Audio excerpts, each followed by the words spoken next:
Happy Friday, everyone. So today we're going to talk about couscous.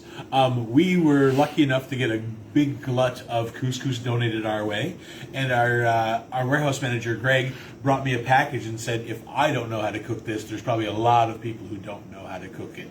So I said, no, you're absolutely right. I will show everyone how to make a couscous today. And couscous is great. It's a great starch alternative. You might be tired of potatoes, rice, or pasta.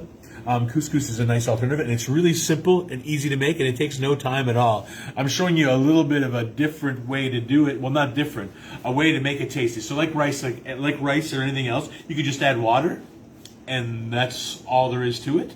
But we want to add a little bit of spice to our life, so we're just going to show you guys how to make it. So first off, couscous, a lot of people think it's a grain, but it's not. It's actually considered a pasta. It's made from semolina flour and just broken up and ground up really, really small. So today we're going to get 2 cups of couscous with 2 cups of chicken stock. I'm using chicken stock today, but you can use water, you can use veggie stock, you can use beef stock, you can use apple juice. I mean, it might be a little bit too sweet, but it's a 1-to-1 ratio. So for every cup of couscous, there's a cup of liquid.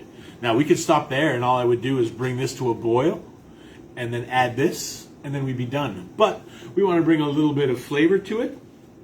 So I'm going to show you guys how to make a really nice nice limed couscous. So we're going to turn our heat on to medium-high, and I'm going to add probably about a tablespoon of my favorite oil. I'm using a nice red pepper oil today because I have it, but again, you can use butter, you can use margarine, you can use canola oil, olive oil. It doesn't really matter. All you want to do is kind of grease the pan. And then we're just going to let that get hot, and then we're going to add 1 onion, so probably about a half a cup of onion. We're also going to add some parsley and a little bit of mint, because why not? Couscous is kind of found in northern Africa, the Mediterranean, so a lot of mint and stuff like that in that type of food, so just accentuate with that. So I'm just going to chop some of that up and get that ready. And then we're also, I didn't have, the recipe called for lemons. I didn't have any lemons, but I do have limes, and I prefer the taste of limes. So we're just going to use limes instead. There we go. So I've got that all chopped up nice and small, ready to put that in. We've got our onion going, which I'm going to add now. Put that on a little higher heat.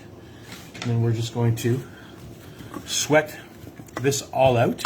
We're also going to add a little garlic to that. So today I'm going to show you, you can use a knife to add garlic, but if you have one of these rasps, it's really nice because what it'll do is it'll mince your garlic and it'll just make it nice and fine. And that way, no fuss. There we go. And then just tap, tap, tap. And then we are going to just let that sweat out. And while we're letting that sweat out, I'm just going to zest my limes. Now, you could use the same rasp and just gently zest it out, or you can use your zester, which I prefer to use. So, just going to grab the bowl I had my onions in, and I'm just going to zest the juice of, well, you need about a tablespoon of lime juice, and probably about the same of zest. So depending on how many onions, or how many limes, these are little tiny limes, so just going to grab a little bit of zest off of it. There you go, those are nice. So there we get some nice aromatics there. I'm going to put a little bit of pepper, a little bit of salt. We've got the zest right here. And I'm going to add, now what I'm going to do is I'm going to add my 2 cups of chicken stock or liquid.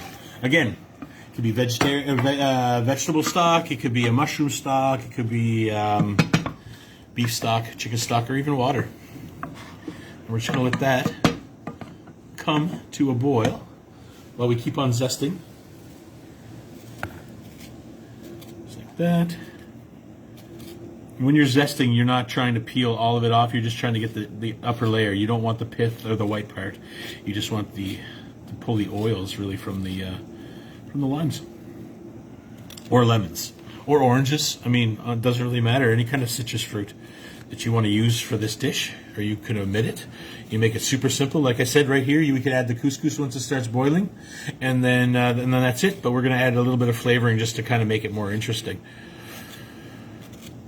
There we go. We got that. And now I'm just going to juice these limes as well.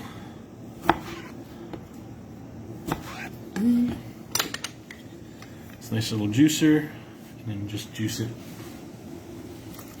right into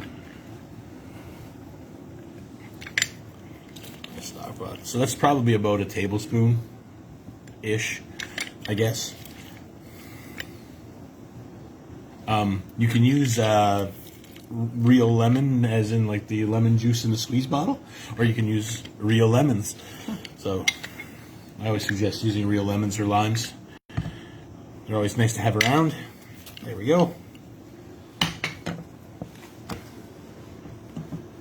And we have our zest.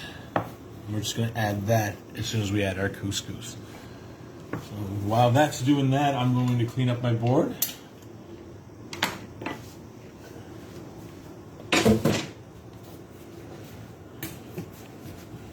Here.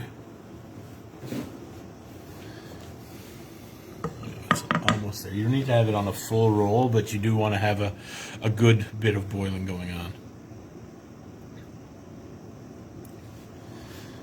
And honestly, you can put almost anything in there. It's kind of like rice. So if you wanted to chop up some carrots and some onion and some celery, and toss it in and sweat it off with the onions, like I did here, and garlic, then you can absolutely do that. I'm just showing you a real simple way, but again, up to your kitchen, up to you, and whatever you have in your pantry. All right, so we got a boil going on now. Like I said, it doesn't have to be a heavy roll. It just has to start to bubble a little bit like this. And all we're going to do now is we're just going to add our couscous. Give it a nice stir. I'm going to add my lime zest again, all while stirring it. And at this time right now, I'm just going to cut the heat, or take it right off the heat actually. And we'll switch it out just like that. I'll grab some herbs, throw that in like that. Again, just mix it up like this, and then all we're going to do now, just going to put a lid on it, just like minute rice. We've turned the heat off, and we're just going to let it sit right here while we work on what's going to accompany. So I was thinking, if we're going to make couscous, we may as well make something to go with that couscous. And I was looking through my fridge today, and I saw this lovely tomato sauce that I made with all the fresh tomatoes from my garden, and all these herbs that I had, and these chickpeas that I was working with this week. So I figured that I should make a really simple chickpea curry and show you guys how to do that. So, super simple. We just have onions, we have peppers. We're going to put chorizo in it as well, and a little bit of garlic and some spices. So, I'm just going to get my pan going at a medium-high heat, and then I'm going to cut my onion. I'm not going to dice it. I'm just going to julienne it. Just slice it up real quick. And what's really nice, guys, and I just wanted to note that everything you see here today, apart from the chorizo and the limes and the chickpeas, so any of the other produce, are directly from our garden here at the Greener Village. And we've been giving this stuff out, well, as soon as it comes from the garden, it goes into the warehouse, and from the warehouse it goes into the fridge, and from the fridge it goes right into one of those boxes. And if you're lucky enough to come and grab a box from us, you get some nice, beautiful produce. So we've got that right here. We're going to add our oil, which I have right here. So a couple tablespoons of oil. I'm going to add my onions to that. We're going to get our garlic going. Again, same thing. I'm just going to peel it and use that rasp to get that in there. There we go. Makes it just so much easier than chopping it up sometimes. And again, just watch your fingers. There we go. Get that going really nice. Then we're going to get this pepper going as well. So we got a nice little shepherd's little pepper, a little sweet. Well, not sweet. It's borderline spicy. So just a little bit of that.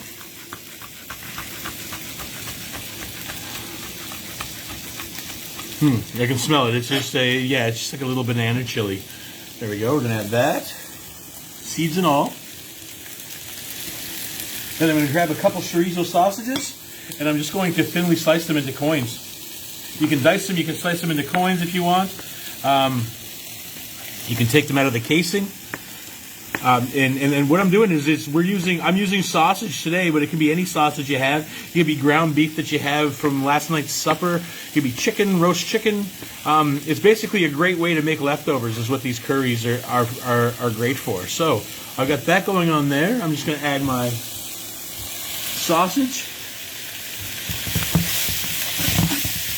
There we go. We're going to sweat that all down and get all these aromatics going. There we go. And then to that, I'm going to add a teaspoon of coriander, a half a teaspoon of cumin,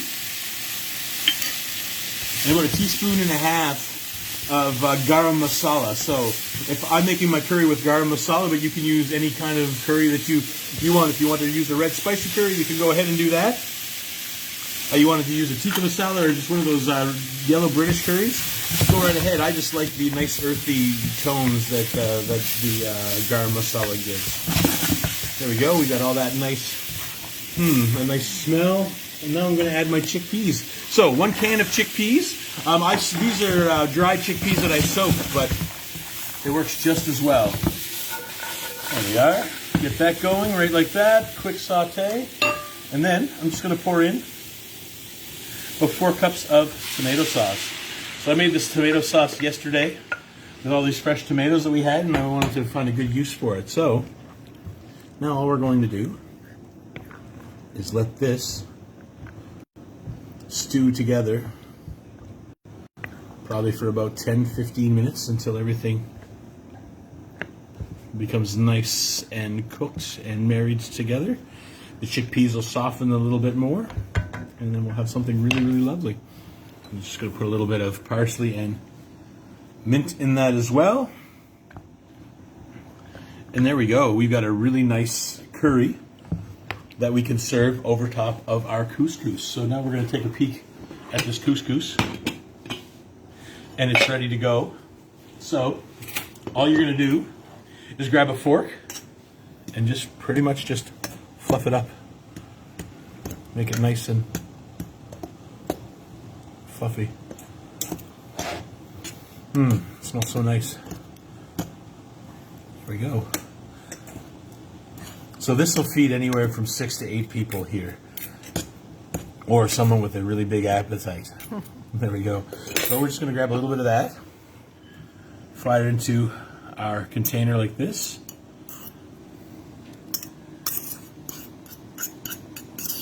And there we go.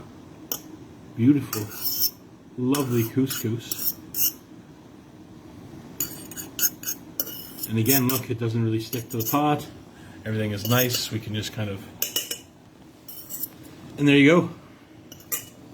And then we have this lovely curry that you can just spoon over top if you'd like. And again, it's a great way to use up leftovers. A nice curry that you can just season to your taste. So I'm just going to taste a little bit here and adjust with salt and pepper if I need to. It's nice. A little bit of pepper.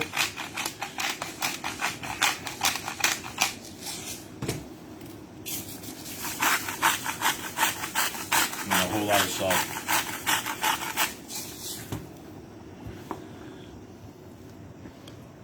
And there we go, guys.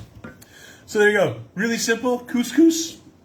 5-10 minutes if you're doing everything from scratch, tops. And then this curry will be ready in about 15. So in about a half hour, well, you have supper on the table or lunch.